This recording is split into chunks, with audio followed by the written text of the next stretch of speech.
Coming up on Jerusalem Dateline, the end of an era in Syria as the Assad regime topples after a brutal reign of 5 decades. Jubilation in the Syrian streets, but what's next for the region and for Israel? Military expert Jonathan Conricus breaks it down with Gordon Robertson. And Middle East analyst John Wagi looks at the plight of Christians.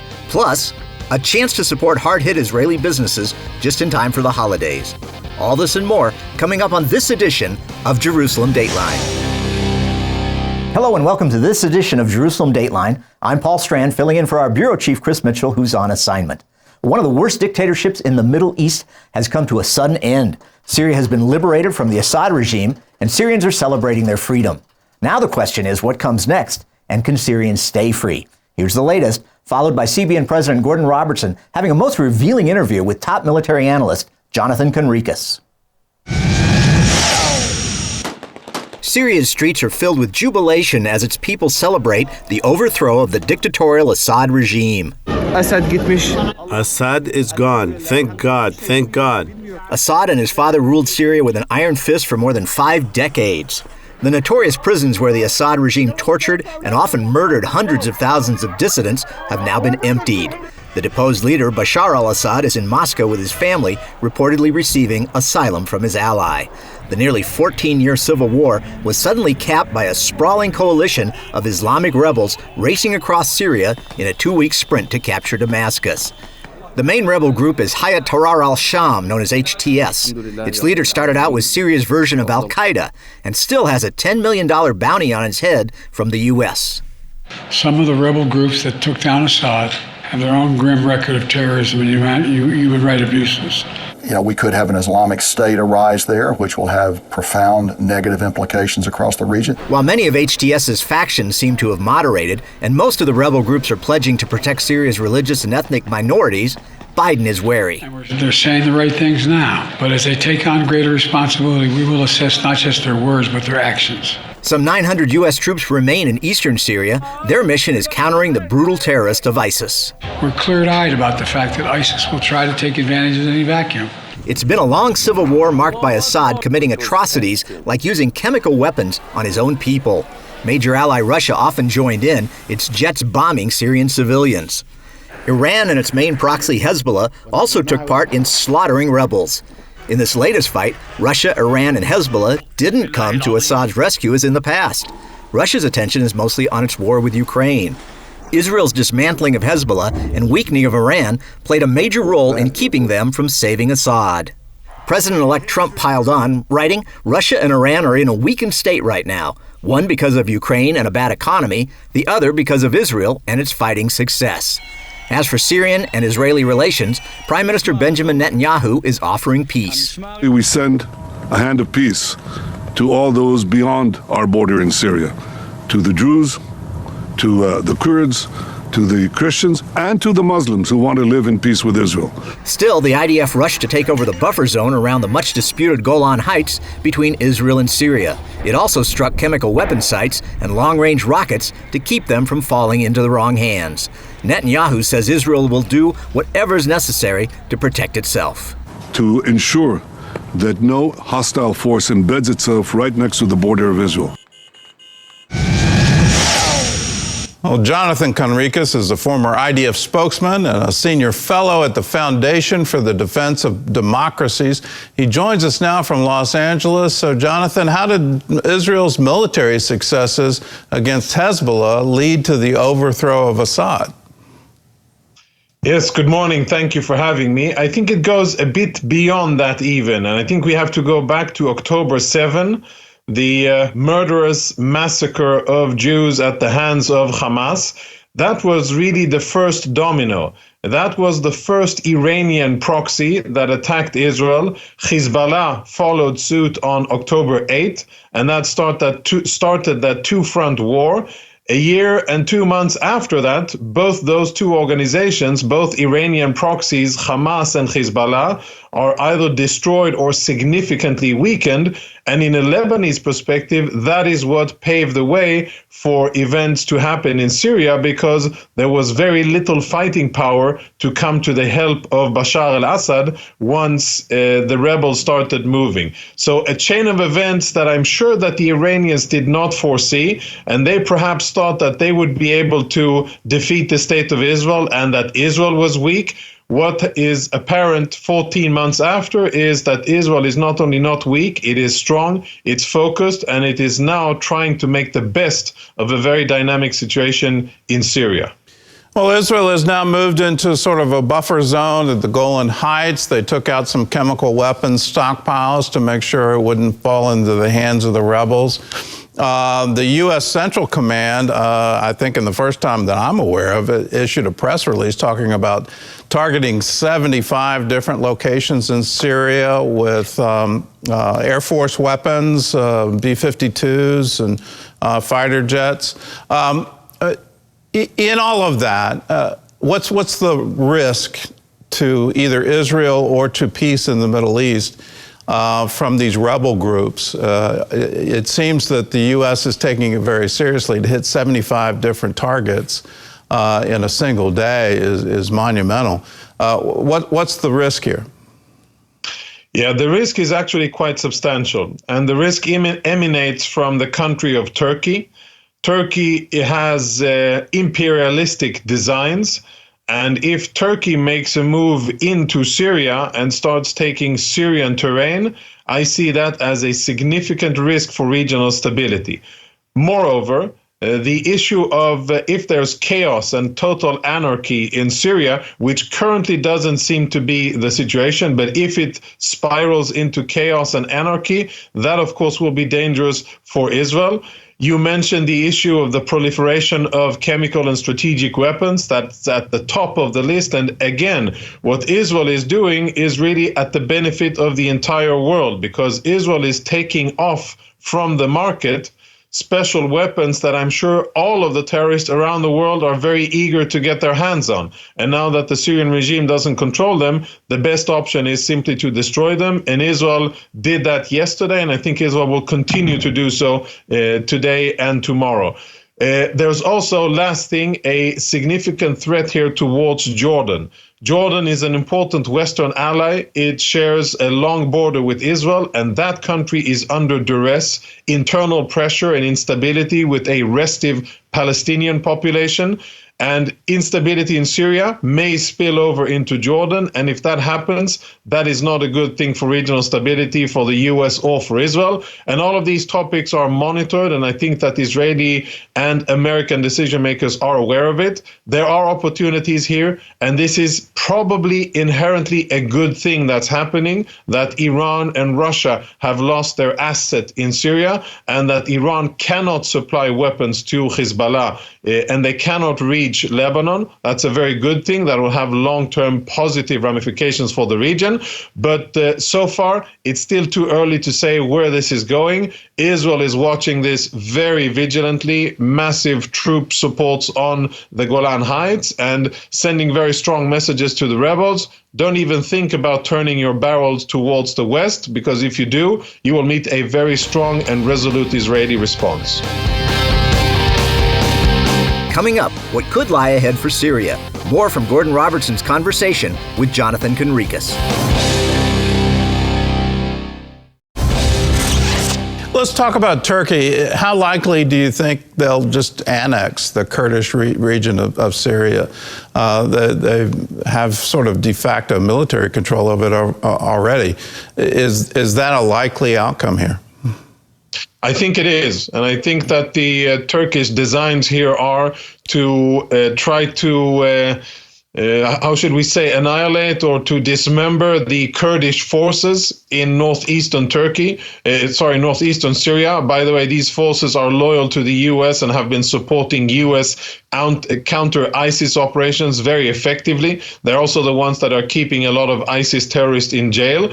And I think that the Turkish have long-term designs to try to get rid of them and to exert their influence on northern Syria And I'm not sure that they would stop with northern Syria. When you listen to statements and when you look at Turkish state media, it is rife with very imperialistic videos and motifs. That is not a good sign for the region, because when you look at Turkish foreign policy over the last 10, 15 years, it is expansionist. It supports the Muslim Brotherhood. It supports a lot of terrorist organizations around the world, whether it's in Palestinian territories, in Somalia, in Jordan, in Egypt, in many other places. They're up to no good, and that is a concern, because we could find ourselves in a situation where Turkey, a NATO member, could be within tactical distances of Israel, and that wouldn't be a good thing. What's the likely outcome in terms of a provisional government? And how deeply tied are they to either ISIS or Al-Qaeda, or you mentioned the Muslim Brotherhood? There's so many different forces at play here. Do you have a prediction as to who's going to win?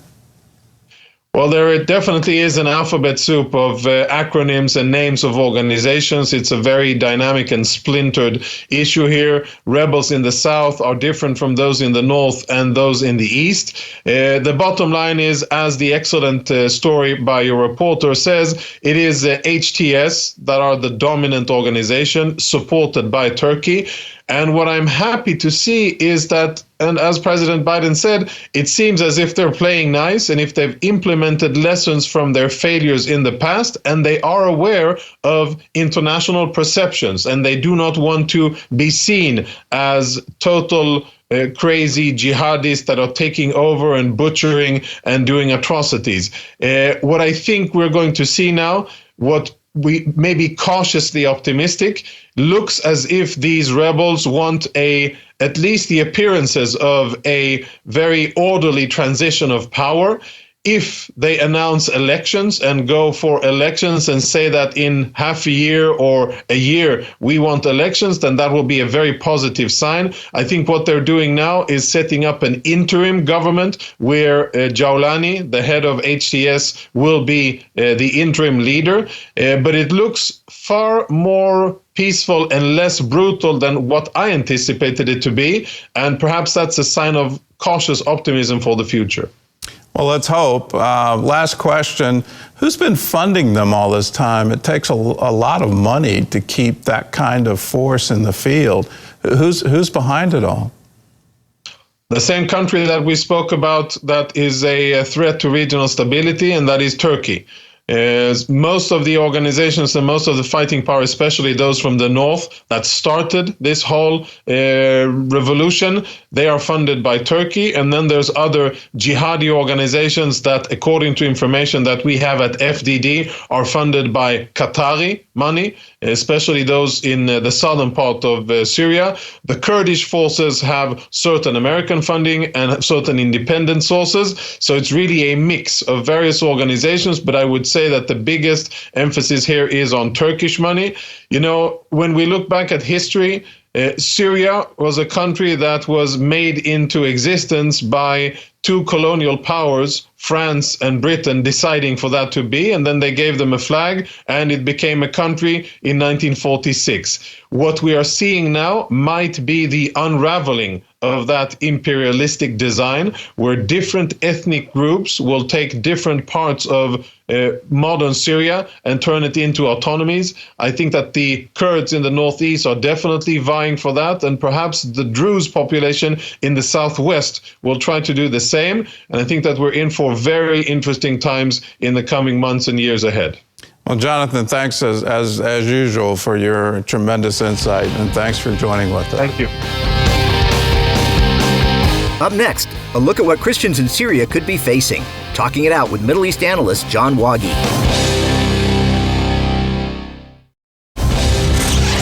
Welcome back. We're now joined by John Wagi, our CBN News Middle East analyst.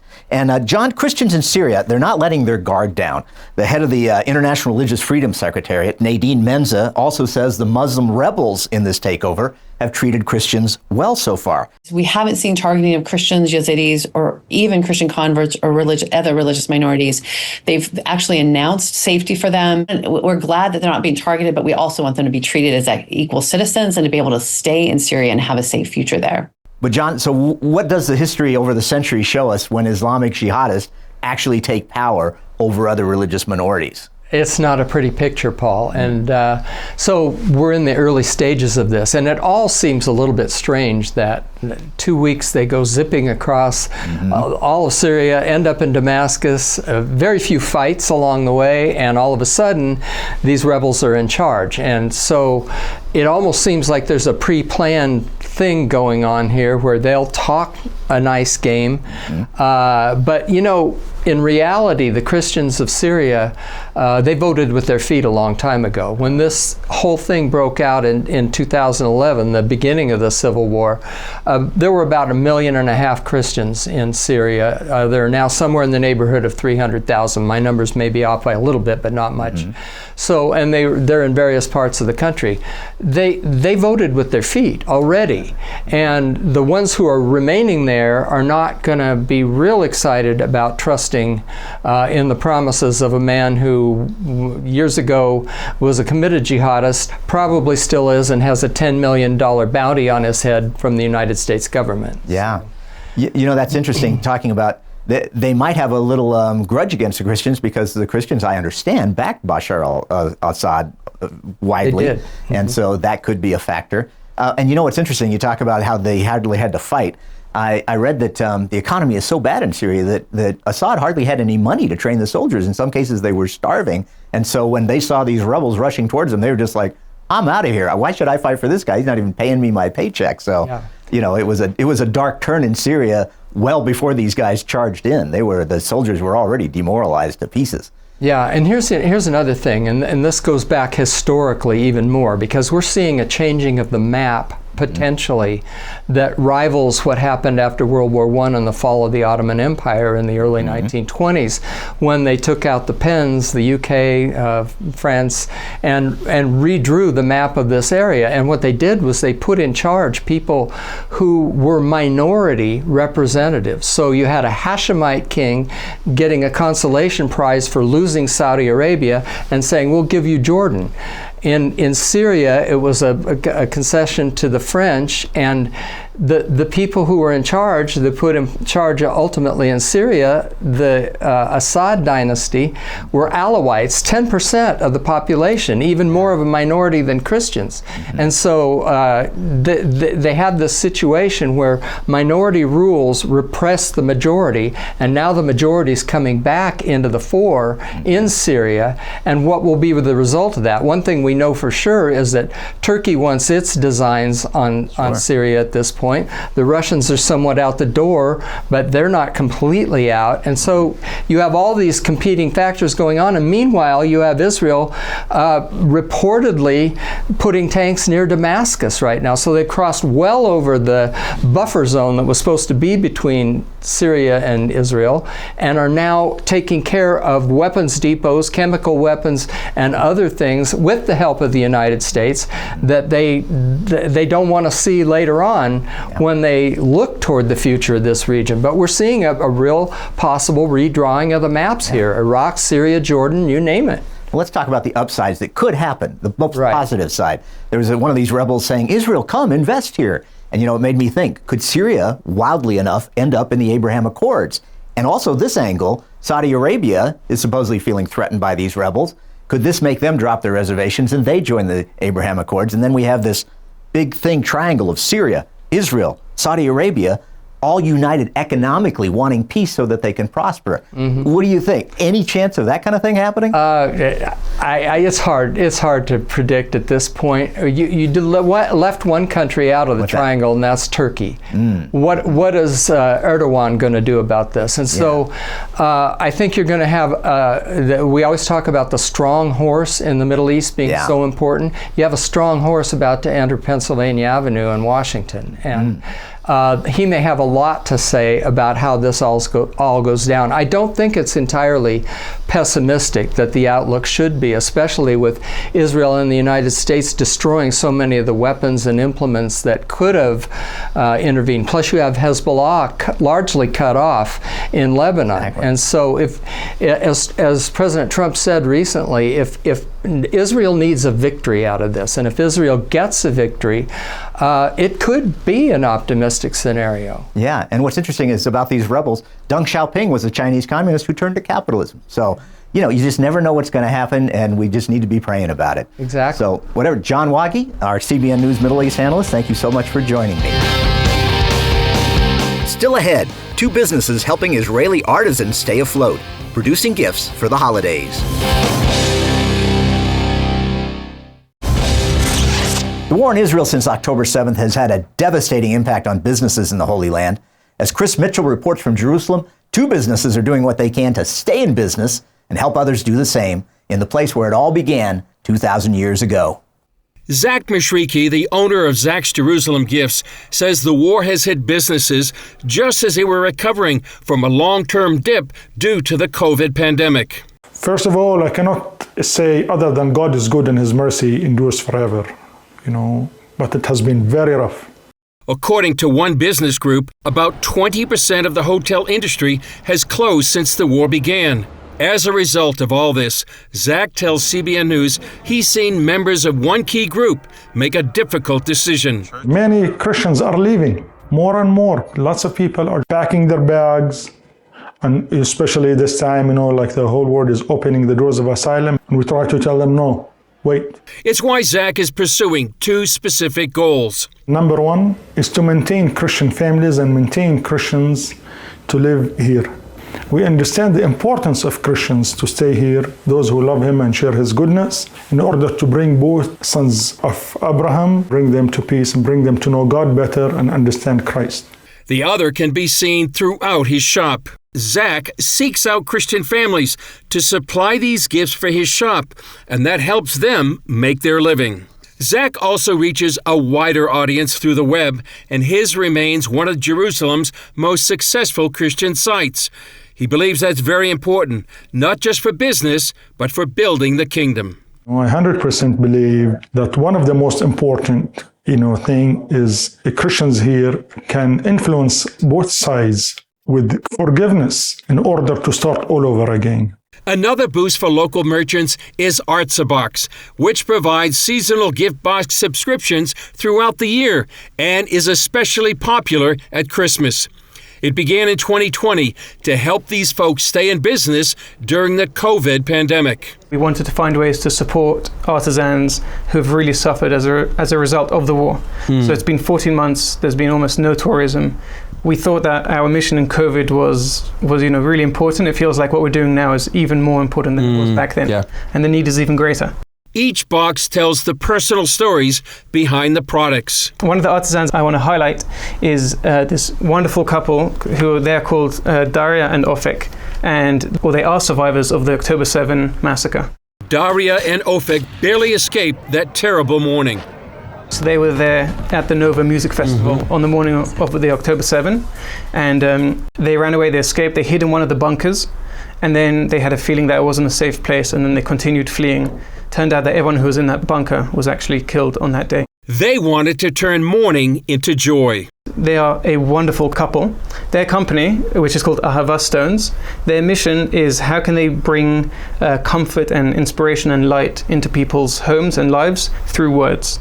So they take Jerusalem stone, so this is real Jerusalem stone, and they inscribe different sentences and phrases onto the stones. This Christmas box also includes longtime favorites. There's always got to be some snack, something tasty and sweet. So we have these chocolate date balls, which are delicious, which come from this farmer up north. And then we have these, this is a potato spice blend. It comes from a 3rd generation farmer who lives in the Galilee. The most wonderful family, and they make different herb and spice blends from local herbs all grown in Israel. Another gift comes from the Galilee. As you know, they've had missiles raining down on them from Hezbollah for over a year now. So they've had almost no tourism. He relies on tourism for his business. So we're really happy we're able to work with them. And he made these beautiful hand-dipped natural beeswax candles. They smell really delicious, and they're really beautiful. Also included in the box, a recipe booklet, winter fruit infusion, and a Star of David mosaic set, all designed to bring the Holy Land to your door and support Israeli businesses. At this Christmas season, Zach has his own message from the Holy Land. You're so blessed just having the influence of Christ and the Prince of Peace be born in your homes, be born in your hearts, be born in your culture and work. It is a big, big, big blessing. Chris Mitchell, CBN News, Jerusalem. Well, that's all for this edition of Jerusalem Dateline. Thanks for joining us, and please keep praying for Israel and the peace of Jerusalem, and for the safety of IDF soldiers fighting on so many fronts. For all of us here in the Jerusalem Bureau, I'm Paul Strand. We'll see you next time on Jerusalem Dateline.